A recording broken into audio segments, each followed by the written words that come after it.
Welcome, ladies and gentlemen, to the top 5 picks of the week here at Circle Debate Podcast for week 60. That is right, 60. Yes, that's right. The host of Divas When I Would See here was my other host, my other brothers, the D-Generation West Side, the West. And of course, today is a big day. You know why it's a big day today on this lovely Sunday? Rusev Day? Oh, shorty, it's your birthday. You're going to party us. It's your birthday. Because why? I'll tell you why, ladies and gentlemen, because today is my birthday. And we're also going to go see the one and only, the director, tonight at 1720 Warehouse, downtown LA. Can't wait to see him perform. We're going to be a blogging for that, for the channel. So, hey, and if any of you guys are night owls, why don't y'all meet us up over at Full House in Chinatown? It's open till 3 a.m. If y'all want to meet us up there right after the show. oh shit! Wait, if you're buying, I'm all for that. Yeah. I'll get you an egg roll. Oh, Hey, I thought I'm you're down. buying beer and egg roll. Oh, it's not bar. Yeah, since school. See, you have to understand, like the circle of food, man. You gotta have a nice refreshing drink with your food. I think they do have beers there, though, if I remember correctly. Well, if you see this, Not ladies and gentlemen, if you see this on a Sunday, you want to, party up with me, I will be in Koreatown right after the show. I will be, of course, at Brass Monkey or at Escala. So let me know and meet me up. You'll see there. All right, ladies and gentlemen, this top 5 picks of the week for week 60 is ECW. Our top 5 ECW champions, world champions, ladies and gentlemen. And of course, it could be the brief one of WWE as well, not the one with the. I will not. No disrespect to Matt Hardy or Christian or even in fact Tommy Dreamer in that. To be honest, I mean, but I don't know. It's depending on everybody's list that they want to add it. But for me, I will not add that. But I want to talk about the original ECW, before it became Extreme Championship Wrestling. And at the time it was when it was Eastern Championship Wrestling. So, ladies and gentlemen, of course, I have to do this. But before I do apologize, I have to introduce, of course, the man of the hour, on the hour, every hour, because he is Mr. Callis. He just got fired from Impact. He just got fired from Impact. And he's, by God, I'm on insects. By God. I'm so fired that I gotta wear this space mask and my laser gun. And that is Mr. MGC Matt Callis Steamboat. We got to make this the thumbnail. If we can. So of course, there's a lot of great ones from here. Cyrus the Virus speaking to you guys, especially since we're talking about ECW here. But my list is pretty simple. I'm gonna kick it off right here. So My apologies, interrupted. Before you kick it off, look what, of course, the King of Sting, the Master Disaster, the man with the plan, Money Mike Lopez has on his shoulders. He has the ECW championship, but yeah, I know people might not. I like the belt; it's not bad. I do like it. I have nothing against that belt. People can hate. People can say what they want, but at the end of the day, there can only be one champion. It's right here. There you go. Sorry, Matt. Go ahead. I can feel the plate. I can feel the heaviness and solidness of it all. So, my number 5, I know before we were talking about, what counts and what doesn't count. We were talking about, like, how he didn't really want to be, like, champion that long or whatever. But, just because he was such a great babyface, and I saw the match where he won the title, and it was less than a day of anything like that. But I mean, I love him so much. He needs to be on this list in some way, shape, or form. Such a great babyface, Tommy Dreamer. is my number 5. That's I think right. Tommy Dreamer. so. Tommy Dreamer, for like I like his theme song "Man in the Box" by Alice in Chains. Like the first time I heard that song was, when I downloaded it, I was looking up I was downloading wrestling themes on Legally, right? during the nope, I'm a pirate.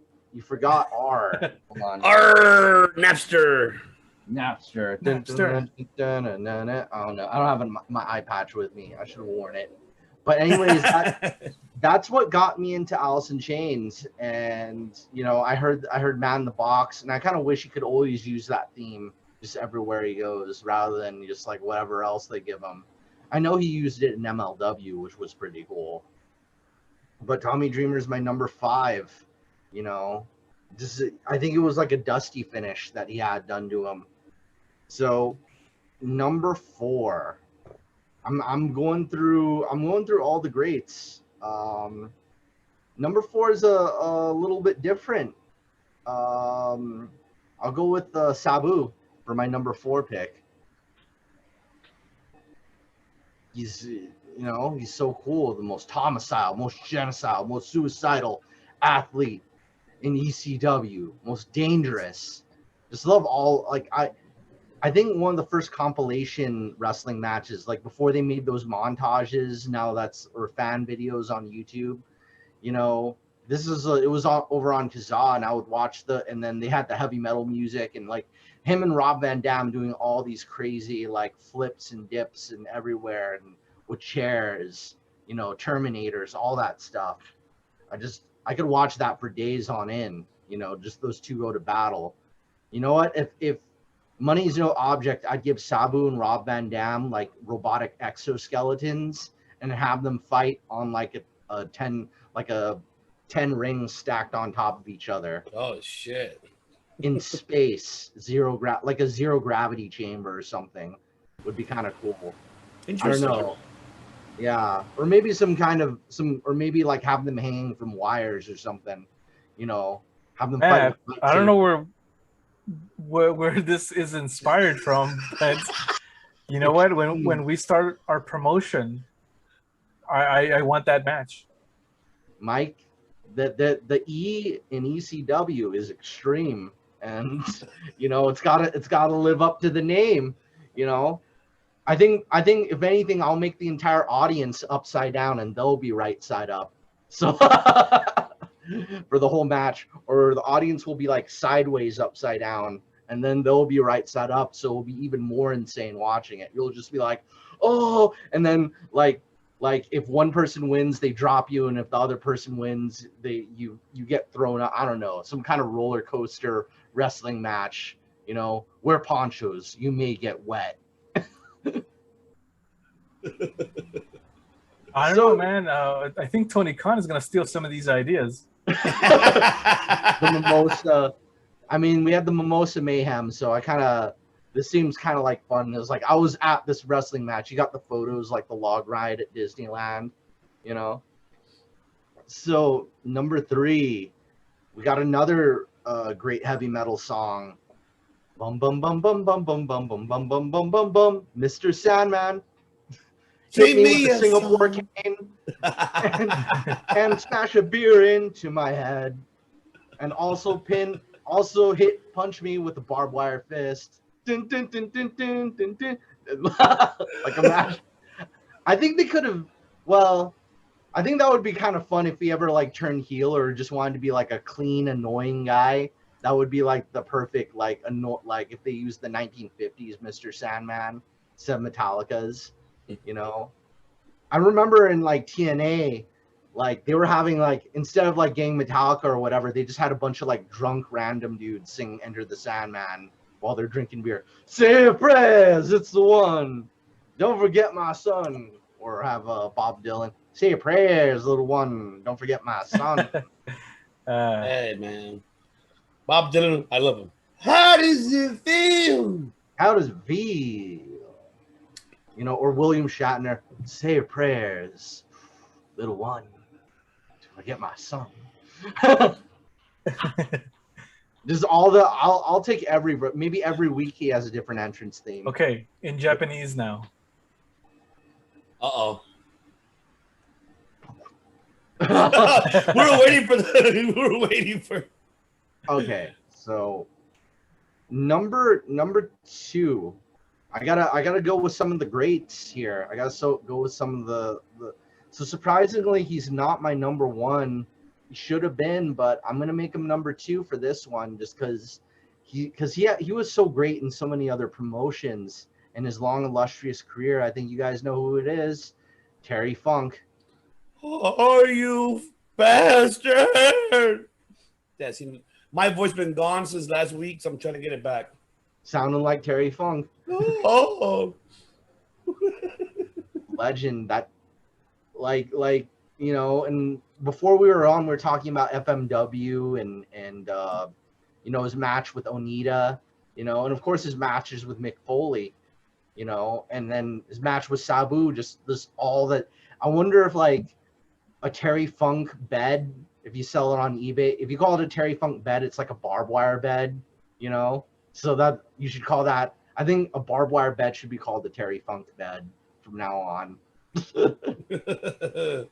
Their form, you know, I mean, he would have been number 1, but I think this guy kind of symbolizes ECW championship, and he's the person I most want to come to AEW. Rob Van Dam, the whole fucking show, Mr. Monday Night. I mean, the Van Daminator. Like, if you kick a chair at somebody, that's all. It's always got to be called a Van Daminator, you know. Van Terminator, Van Daminator. We got our weapons in the arsenal. Doesn't get any cooler than that, and I still have my fingers crossed for Kenny Omega, Rob Van Dam. That's what I'm wishing for right now. I know he's chilling right now on his THC, you know. I walked by him in the Caesar's Palace lobby, and he was rolling with like a crew of like 7 people. You know, he had his girlfriend on his arms. He was wearing sunglasses indoors, you know, and it was like 9 people deep with this crew. I think he lives in Vegas now. It seems like that. Yeah, because I think his girl, Katie, lived in Vegas. So I think he ended up moving to Vegas from Battle Creek. He ended up moving there. So I think he's permanently living there now. It's definitely an improvement over, no offense to y'all in Michigan, but, you know, I'd rather be in Vegas than Michigan. Detroit's a hard city, you know. If you're in Detroit, I don't know. I mean, you could have a good time there possibly, but it's going to be kind of hard to find compared to Vegas. But yeah, RVD's my number 1. My 2 honorable mentions, Rhino. We got Rhino. And then I want to go right to him, Jerry Lynn. That's right. Jerry Lynn, baby. Jerry Lynn. Jerry Lynn. When he was light heavyweight champion, you know, now he's coach Jerry Lynn, but I wouldn't mind seeing him in the ring one last time. I know he's like a ref now, but you know, that would have been like a fun, like, kind of comeback if they just had him and Kenny for one night only. You know, my heart, that would tug my heartstrings and bring back memories, because I actually didn't watch Jerry Lynn when he was in ECW. I caught him in TNA with his feuds with AJ Styles, you know, and when I saw the cradle pile driver and his whole moveset, like, just getting to know him, you know, through TNA. So that's Jerry Lynn has got a special place in my heart. You know, he cut some great promos in TNA. Yeah, that's my list. I love it. There you go. I love it. That is right. I approve. You approve. There you go. Yes, he approves. So I guess he's relaxing now. So no, I'll take over here. Of course, I'm gonna save the champ for last. That is the god of podcasting. That's Mike Lopez. Yeah, I'll go. So yes, my number 5, ladies and gentlemen. And I'm going back from obviously the original times. And this individual was an underdog. And when the crowd was going crazy for him winning the championship, it's like a Daniel Bryan underdog story. but extreme. And that is, of course, Mikey Whipwreck. That's my number 5. So if people are not familiar with Mikey Whipwreck, he's the one that trained the Amazing Red. And he's trained a lot of great talents that are currently out there as we speak. And this individual, him winning the championship was great. I loved it. It was fantastic. Just as matches overall that he had, with Bam Bam, with Shane, with Raven. He's done it. Man, this individual, even with Mick Foley, when Mick Foley was like a Cactus Jack, when he was like a heel at the time as well.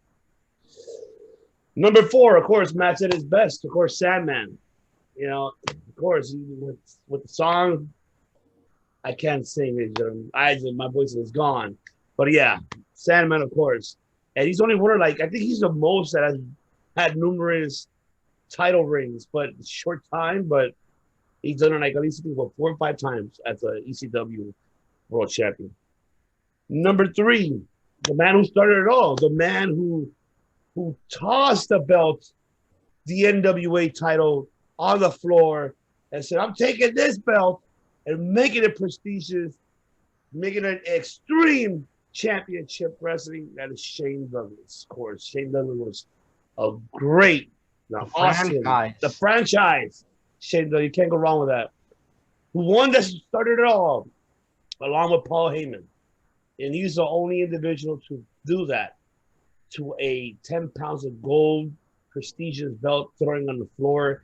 And instead of taking that belt that's been worn by so many great legends, from Harley Race to Dusty Rhodes to Ric Flair, man, to the Von Erichs, I'm going to just name it all, but taking just the Eastern Championship Wrestling, becoming Extreme Championship Wrestling, you got to give it to Shane Douglas. He's done it. Done it. Number 2, of course, I like because he was the toughest and the baddest heel of all time, and had a lot of controversy what he's done. But I love his title reign, and of course, quote the Raven Nevermore. That is Raven. Raven, another great ECW champion, man. It's just him alongside with Stevie Richards, with the BWO as his disciples. Those were the real disciples there. You want to talk about a Messiah? Raven was the original Messiah. There you go. And, before Seth Rollins, Raven was the first original Messiah. So. I'll not waste my time. I'll do anything, and I don't run anyway. This will be the end of everything. Of course, I love his theme song. Oh yeah, me too. Of course, I have to give it to the number one and only. Nope, it's not RBD. Why? Because at least this man held the belt before it went to a complete shutdown. He did the best that he can holding it, and of course, the War Machine Rhino. That's my number one. You have to give the man credit. He held that belt for quite some time. And, until before the whole ECW brand was bankrupt. So, here comes Vinny buying ECW. Hey, pal, we're buying ECW. So, yeah. I got to give it to Rhino, man. I love the RBD, but Rhino, you have to give it to him. He was the longest reigning ECW. And, he did the best that he can to kept keeping the product at as prestigious as can be and noticeable and relevant as possible. So kudos to you, man. So my 2 honorable mentions, I have to go about another person as well that kind of try to keep that reign going as well before he got sold out. It was Taz. You got to give Taz one too. Taz, he defended the ECW championship on a WWE ring, the actual ECW championship. Defended it on a WWF platform. So you got to give it to Taz for doing that. And also being, a short, stocky guy like ourselves, Yeah, and he is a suplex machine.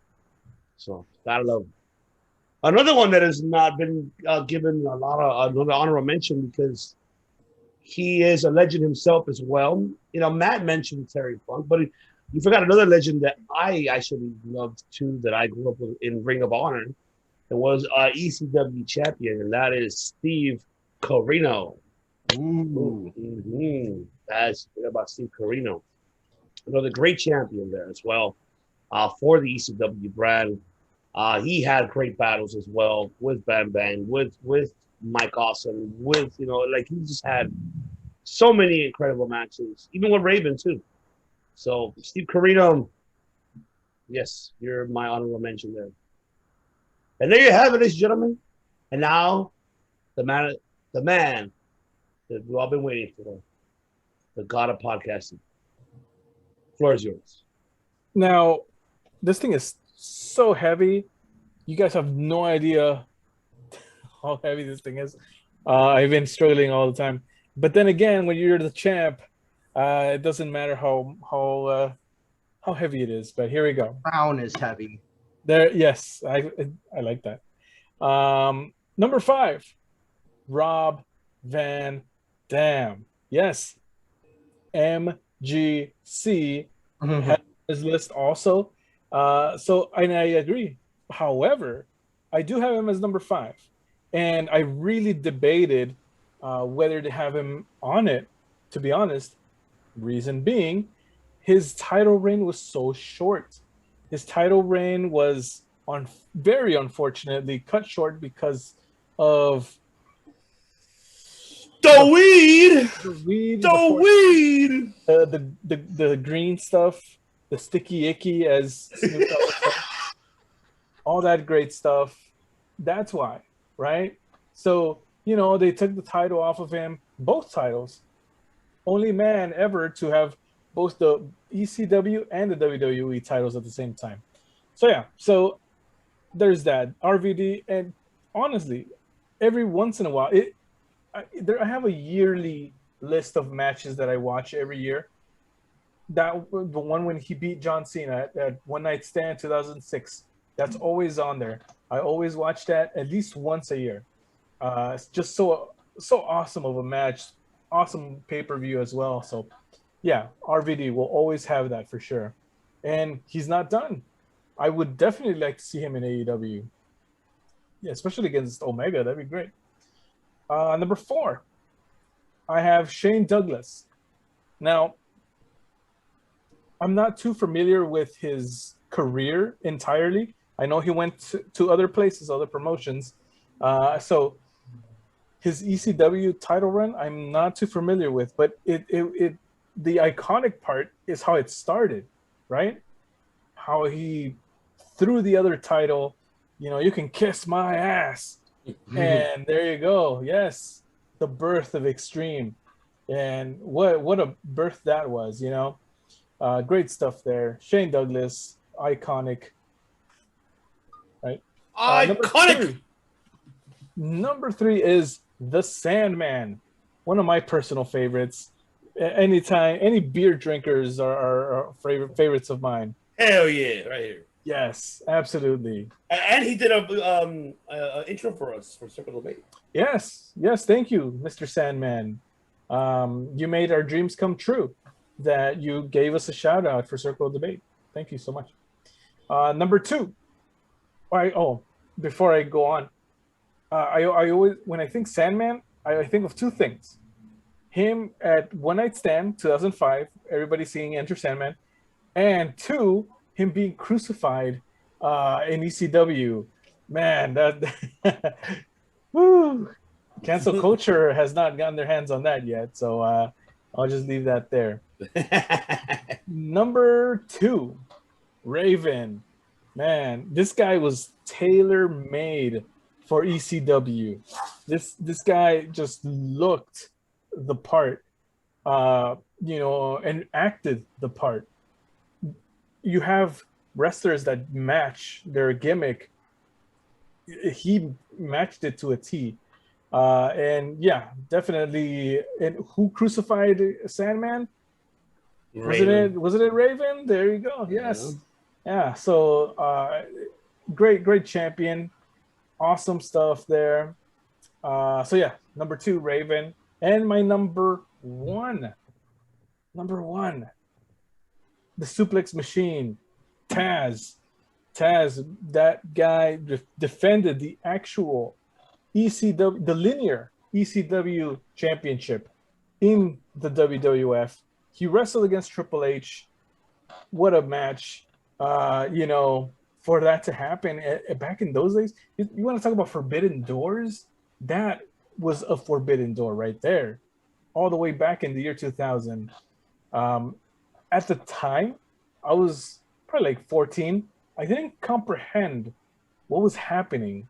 Yes, Taz walked out with another belt, but I didn't really understand what was the magnitude of the match, of the moment.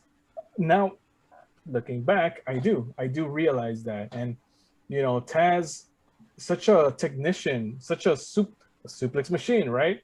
For a guy that's similar in height to myself and maybe Ivan, maybe Matt, so cool stuff there. Taz, my number one.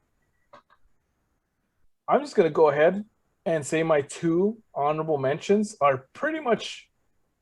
Well, I'll let you judge for yourself. Okay. Honorable mention number 2, or number 1, I should say. Bobby Lashley. Yes. Okay. He's a big guy. Yeah. I was gonna say. Current WWE champion. WrestleMania, all that good stuff, all that, the Almighty, great. It all started there. It all started with the ECW title, and was it the greatest reign? No, that's why it's not on my. That's why he's not on my list. But for me, I think that had ECW been booked a little bit more differently in WWE, they could have built it around someone like Bobby Lashley, or like a CM Punk, right? But Punk did not win the title, so there's that. Number 1, oh, you guys, I wish I could. I will be able to see this later on. Vince McMahon. Yes, I went there. I think I know why, but go ahead. And what are you gonna do about it? Nothing, because it's my list. Vince McMahon, first honorable mention. You want to talk about heat? Nuclear heat. Vince McMahon had it. He was wearing the do-rag and the suits with the ECW title. People hated that. And that's what a heel does. A heel gets you to hate it. My goodness. I knew it. I just how I fucking knew you were going to go with them. And not only that, but go ahead, continue. No. That's all that needs to be said. Vinnie Mac, ECW champion. Well, never go away. He had the grasp in his hand having the ECW title. Of course, he'd be like, "Yep, I bought my competition," but it wasn't a competition. He's just like, "I want it. I want your talent and your library." That's what he did. But he bought off of the auction bankruptcy. Not from Paul Heyman. Let's get that clarified. He not because Paul Heyman bankrupted. They sold it before it was auctioned off full of it. McMahon took WWE took seizures of all assets and his contracts, and now he owns ECW's library and everything else, and that belt too. Okay, in all seriousness, I have taken this to I took this to the Raw after Survivor Series. Oh my gosh. So I'm not kidding. Probably like 8 different people came up to me and talked crap about this belt. That's how much hate this title has. And yes, I wear it proudly whenever I go to shows also. So I just like getting that heat. Or that's why you like getting that nuclear heat, right? That's why, yes, barbecue heat. Barbecue, you betcha. And that's why we're still waiting, of course, because now we have the tribal chief, a podcast who answered your call. He's like, challenge, accepted. So we got to wait. We're gonna book that soon. We're gonna have please. the God of podcasting versus the tribal chief of podcast and the Messiah of podcasting, Hafiz. So we're gonna have. I'm the moderator. So Matt and Mike will team up versus, of course, Clark Street Wrestling. We're gonna have that soon. That's gonna be a great debate. So stay tuned for that. It's going to be extreme, folks. Bam. And I'll be wearing this title too. I don't care. I'll be wearing this one. All right, let's just go to the wheel, ladies and gentlemen. See what is 61 for week 61 picks. Excuse me. Had a long day. So let me share my screen for a brief moment here. All right, man, we gotta make a whole new list of what we're missing. Let's see. Come on. Best entrances. Yes. Okay. Pretty excited for this one. I got a lot of good sentimental memories here. You will have to send Mike some TNA matches. You know what? I've never seen TNA. I've never watched TNA. Impact counts too. We're counting Impact also, right? This counted might as well. I was gonna go TNA, but let's just go with Impact. Yeah, because they were Global Force Wrestling at one time, so it was so confusing and crazy and blah, blah, blah, you know? Well, no, that was more. That was Jared's promotion. Separately. No, but like Global Force, Impact, and TNA, they all kind of like had different periods where the belt just kept changing names. Oh yeah, because Jared combined them. Kind of like how like the NWA TNA, and then when NWA separated, there was only just TNA, and then he did Global Force. I know that then the Impact and Global Force Impact, and then just Impact. Yeah, at the beginning of TNA, the 10 pounds of gold was their belt, but then Christian was the last one to hold that belt in TNA. So after that time period, I think it was 2007. It was like it was just the TNA title on its own. Oh yeah, definitely. I mean, man, this wheel is this wheel picks has so many we haven't even gone through yet. It's just so many, and many more coming, ladies and gentlemen. So there you have it. Thank you so much here for tuning in for the top 5 picks of the week here on Circle Debate. Yes, I know we're going to the party. All right. We gotta go see Chris tonight. We gotta go see Chris. If you see any of us, come on by, buy us a beer. If you want to challenge me for this, that's fine too. There you have it too. Yes. So, don't forget 1720 Warehouse for all your SoCal native. If you guys don't know, once again, 1720 Warehouse. It's a brewery up in downtown LA by the Art District. You just Google it. Get the address. The show opens at 7:00. I believe Chris Kennedy will be up at 7:45. He'll be playing the second band. So make sure that you guys be there and watch him tonight for all you SoCal natives. Just make sure, because we're gonna be there. We're gonna party it up like if it's nobody's birthday. But yes, that's right. Once again, I want to go ahead and thank also to our audio platform listeners, Spotify, Podbean, Spreaker. And there's a new one called out there that I never heard of. I heard of Bullhorn. What is Bullhorn? Yeah, I never heard of it. Lately, we'll be getting details of, so that's another one that people are using that platform to listen to us now. So thank you very much. That's a very new play. Yeah, never heard of myself either, Mike. I don't know what it is. But yes, don't forget to tune in next week, since now we're back to a regular scheduled program, because next week, now, since Dynamite's going to be back on Wednesdays, obviously we'll be discussing about Dynamite and much more in the pro wrestling world. And, of course, we have to talk about upcoming events for NXT TakeOver American Bash. We have, and there's just so many. But stay tuned. Stay tuned for that. Now, before I let you guys go, I'm going to let, obviously, Money Mike to go ahead and tell the world, to tell the audio platform listeners, and gentlemen, por favor. There's only one I only speak the language of extreme. And if you want to be hardcore, you got to listen to Circle of Debate. The Sandman said it best. So, be extreme, be hardcore, listen to Circle of Debate. See you guys on the next one.